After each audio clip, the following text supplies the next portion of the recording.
Hi friends, it's Laura and I'm here today to share the process of making this faux paper.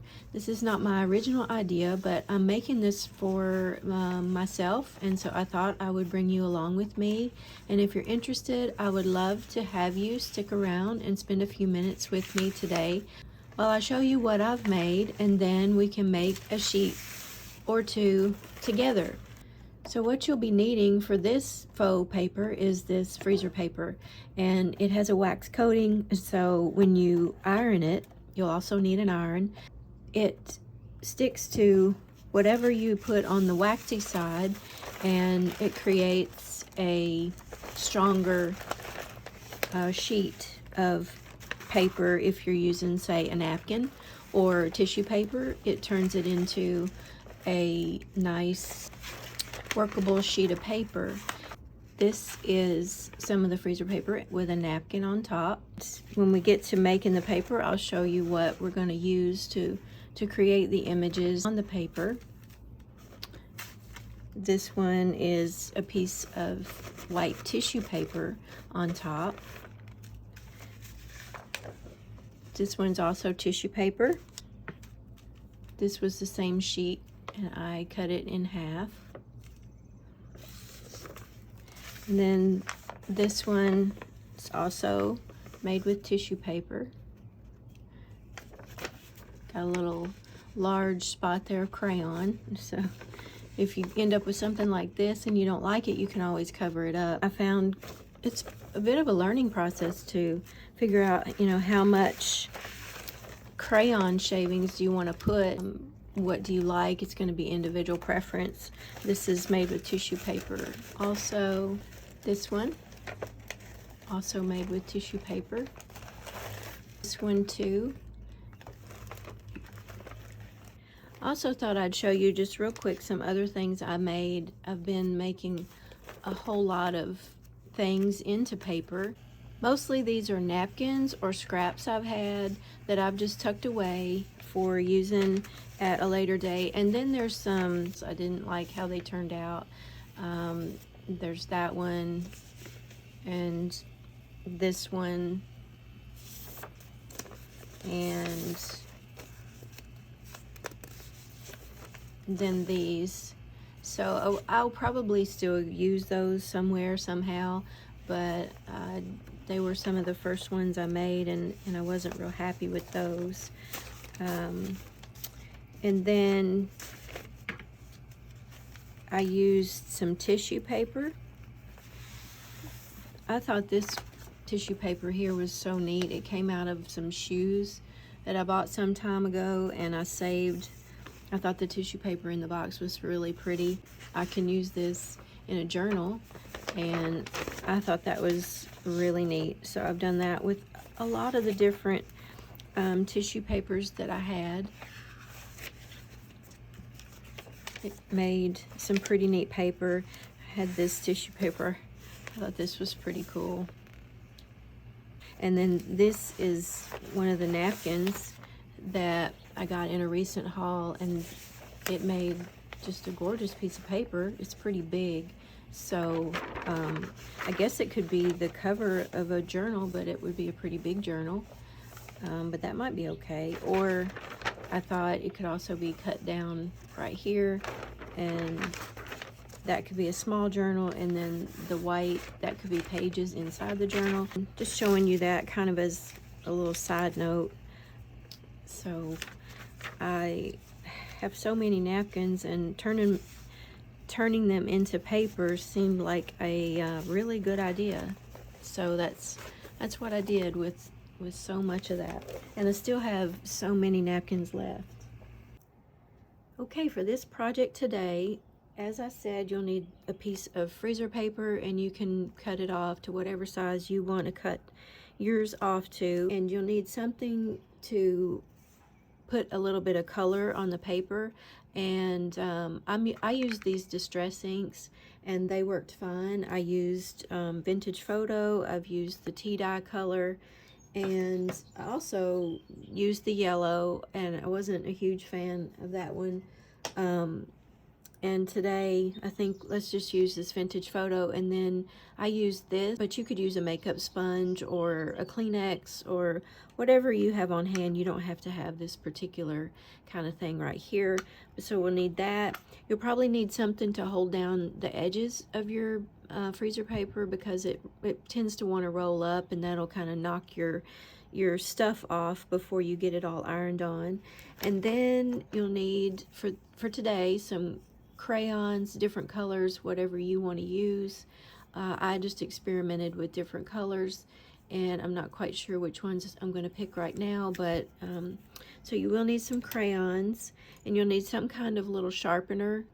I found that you want to go real careful and real easy. I'll show you when we get to that, because if the pieces are too big, they just kind of smear on the page and don't really look all that great. And I just want them to be kind of splattered on there a little bit and not be just huge blobs. And then for this project, I used a little bit of tea grounds, just kind of sprinkle those on. So, but you could use anything. You could use spices. I did try to use some dried flowers, and they didn't work all that well for this particular project. I have this mesh, this plastic mesh, and I used some of that in one of the sheets that I showed you in the beginning. And then it has this plastic purple here, and I did use a little bit of that too, but I couldn't really notice it that much. So I might use a little bit more of that again, and see maybe if I use a little bit bigger pieces, if they show up. And then you can use plastic like this kind of bag, or if you have a gray one and you want to use gray, this is just a little piece of a gray bag that I have left. Yeah, and then we're going to need some kind of little stamp. I've chosen this one. I've experimented with different ones, but this is the one that I think I like the best. And then for some of the pieces, I also use these script stamps, so we might do a little bit of that on this one today too. So if you have any script stamps, but you don't have to, it's not necessary. For example, this is where I did use the script stamp and some butterflies, and then this one here without the script and the butterflies, so it's a little simpler. And so maybe we'll do one both ways here, and so I'll show you the process of doing the two different ones. So first thing, we want to just decorate the back a little bit so it's not so stark white. And if you want to get right up to the edges, you know, you just move your ruler and hold it down while you get up to the edges.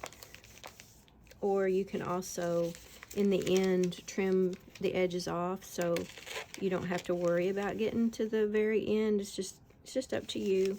And I kind of like it to be a little darker in some spots and lighter in others. And so I'm just going to go ahead and put this on. And you'll want to have the waxy side up. So the slick, shiny, waxy side goes up.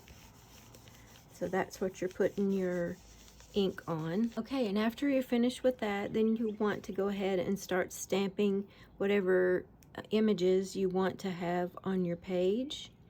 And for this first one, let's just keep it simple and use this one little leaf.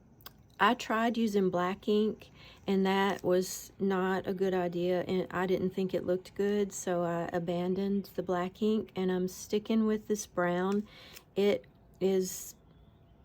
shows through a little bit, but not a whole lot, and I like the subtle way that it showed up in the final product. So again, this is the vintage photo color, and just kind of randomly put your image on wherever you kind of think it would look good.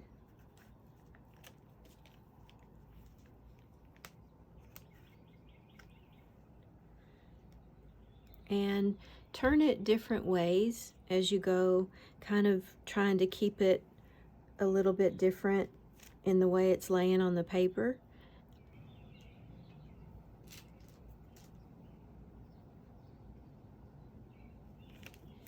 Because it's waxy, it can be a little smudgy, so just being careful with that, right, as you know, you're putting it on so that you don't smear it. But once it's dry, it's fine, and it doesn't really smudge after that. It doesn't take it too long to dry.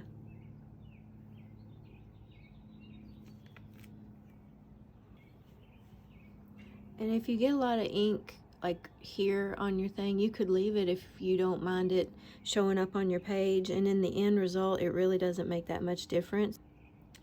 I've been wiping it off when it gets to be too thick. I didn't want just a whole lot of that, but a little bit of it is fine.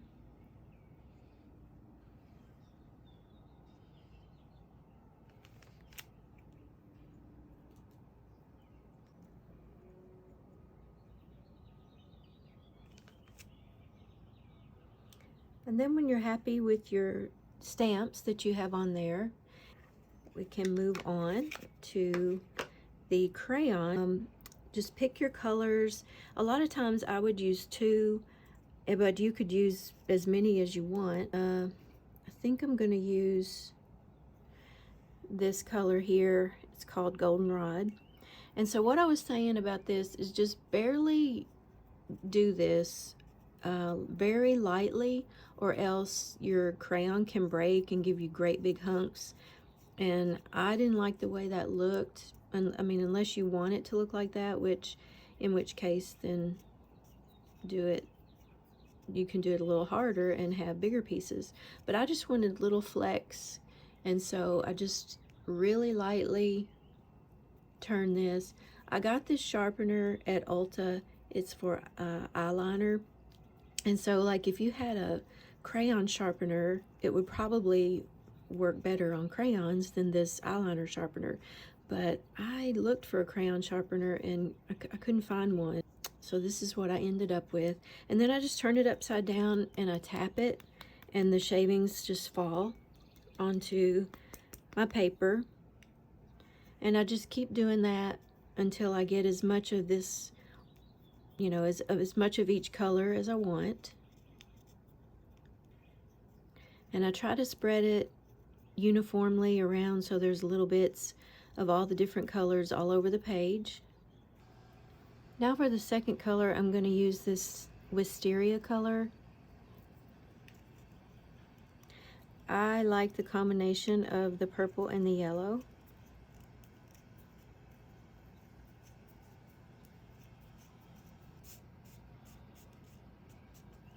And if too much drops in one spot, you can just dust it around the page. I think I might use a third color on this one and use a darker purple too. See how that looks. So I'm going to zoom in and let you see how it's looking.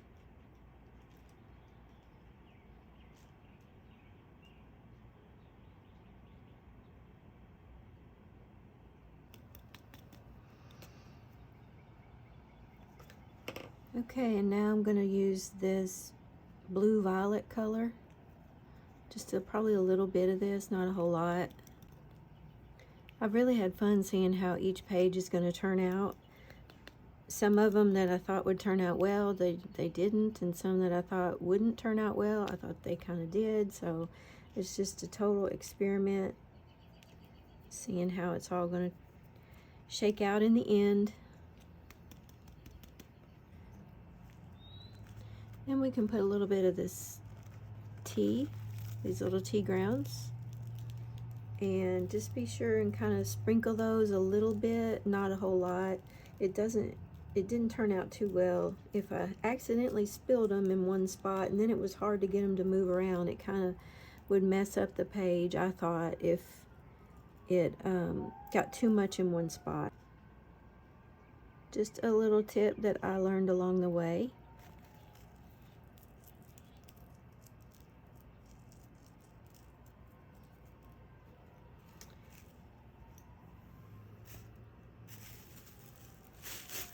And then for this one, let's use this brown bag, and you just kind of need a little bit of it. And what I did to make the pieces small is I just cut slivers in it like this, and just kind of sliced it. And then I bunched it up like this and cut little bitty pieces, kind of just going around and letting them drop where they want to. And then they'll stick to the scissors, and you can sort of shake them off in the end, and they also kind of stick to your finger. Kind of staticky, but they do add a neat little effect. They kind of look like flowers, and like I was saying in the beginning, I did try the flowers and they didn't work with this project. But this is a great way to give yourself some paper that looks like you handmade it, and in a way you have. I mean, it's definitely a creative handmade thing. It's just faux handmade paper, but I don't know, the way I look at it, it is handmade. So you just kind of cut those up, sprinkling them around, getting as many as you want on there. You can make these as big or small as you want to. I just kind of wanted them to be pretty small, so I cut them in pretty small little pieces. So here's my piece of white tissue paper, and I'm going to crumple it up. If you see any spots that you want to move stuff around, go ahead and do that now. If you see any blank spots, you can kind of just scoot things where you want them. And then just lay your sheet of tissue paper right on top. I didn't notice that there was a right side or a wrong side for the tissue paper, so I just laid it down. And you'll want to put your iron on the very highest setting. For my iron, it's linen, and that's the very highest setting. And you want to be sure that the steam function is off, otherwise you'll soak your paper and you don't want to do that. And so you just go ahead and start ironing. And just let it sit there so it has time to sink through really well and fuse with your freezer paper. This is my favorite part, when you start seeing everything melting underneath and start showing up. It starts coming to life. Like, some of the crayons tend to smear more. You know what I think it is the darker colors, but I'm not sure about that.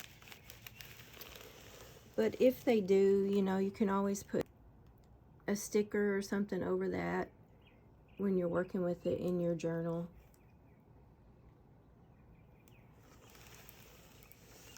I do think it has something to do with it being the darker colors.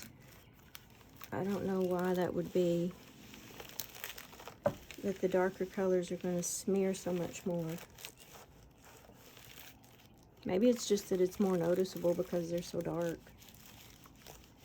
So I think I'm going to stick with muted colors from now on.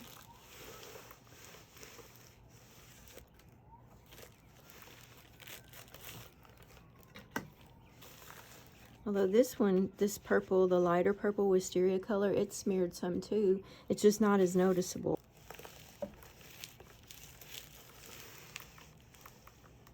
It did smear.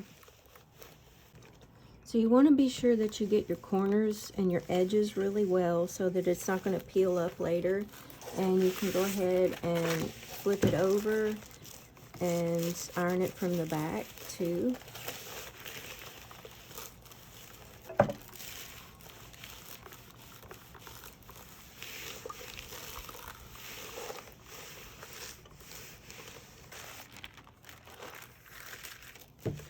And you can iron out some of the wrinkles on top if you don't like them, and get them flatter by just kind of using the tip of your iron is how it works for me. And I just, you know, go in and kind of put a little extra pressure there, and it'll take some of those extra wrinkles out.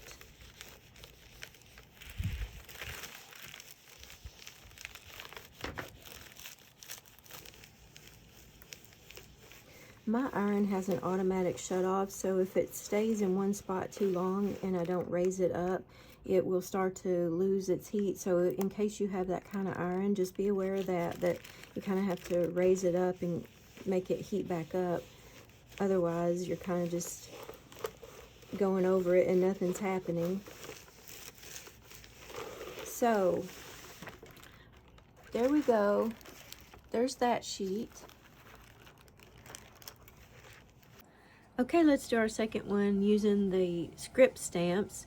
And since I've already talked you through the process of doing one, I'll just kind of speed this up and I'll get back with you at the end and we'll see what we come up with.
Well, here we are with our paper that we made today. This one being the one that has the words behind it.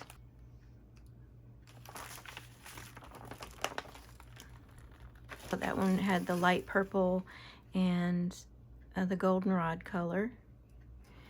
And then this one that smeared a little bit, but like I was saying, that's no problem. If you don't like it, if it happens to you, you could cover it up with a sticker or some other piece of paper. So there's always easy fixes for that. And my experience being that the darker pigmented colors show up the smears more. So sticking with the lighter pigments is better for me. And then what I want to do is tear these down and in half.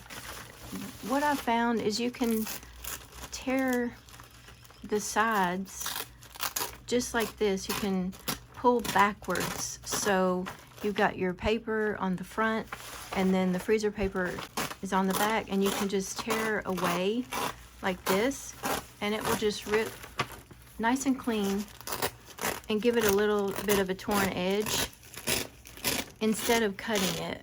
And I like a little bit of a torn effect instead of a sharp cut with scissors. So that's what I'm doing, is ripping these like that. Just be kind of careful with it to be sure you don't rip your actual, the paper. You're just wanting to rip away your top layer, the excess that's left over there. Just continue all the way around, and I'm going to go ahead and do both sheets like that.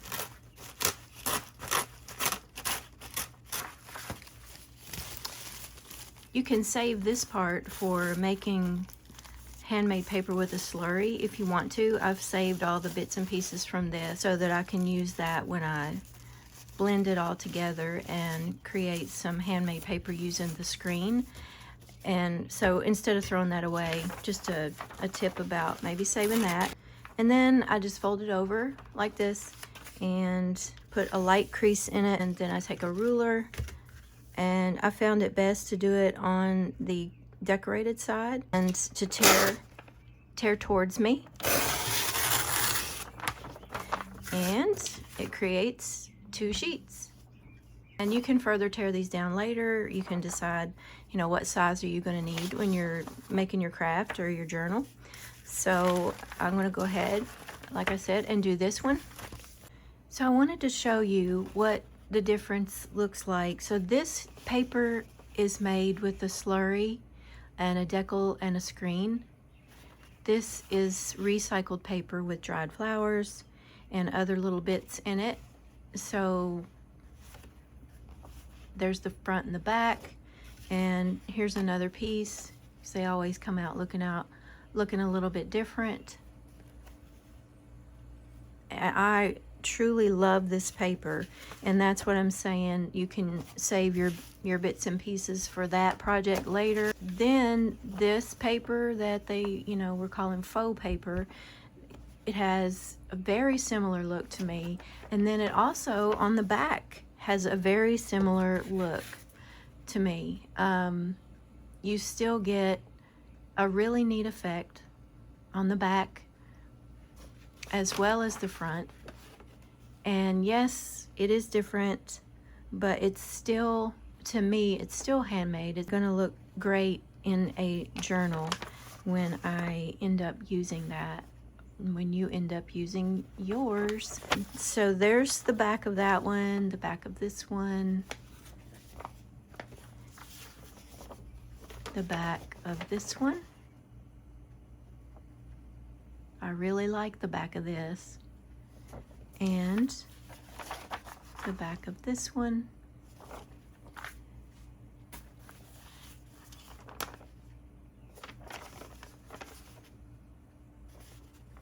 And this one.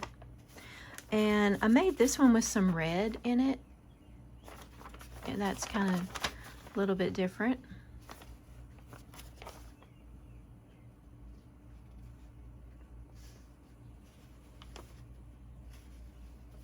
And we've already looked at all of these, so I won't go through all of them again. But we came out with two nice ones that we made together. I hope you enjoyed it. What I wanted to say about how much you get out of this box of freezer paper. This one is 100 square feet and it's 66.7 feet by 18 inches. I think I paid about $14 for this at the grocery store. And I got 112 pieces of mostly 8.5 by 11 paper. There are some that are smaller than that. So let's just say 100. I got 100 sheets of 8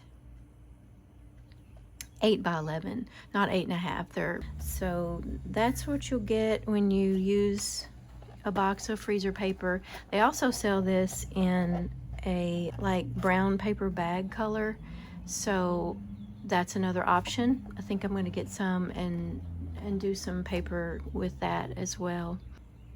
Thank you for being here today. I've enjoyed our time together this week, and I look forward to seeing you next week. Hope you have a wonderful, magical, happy day.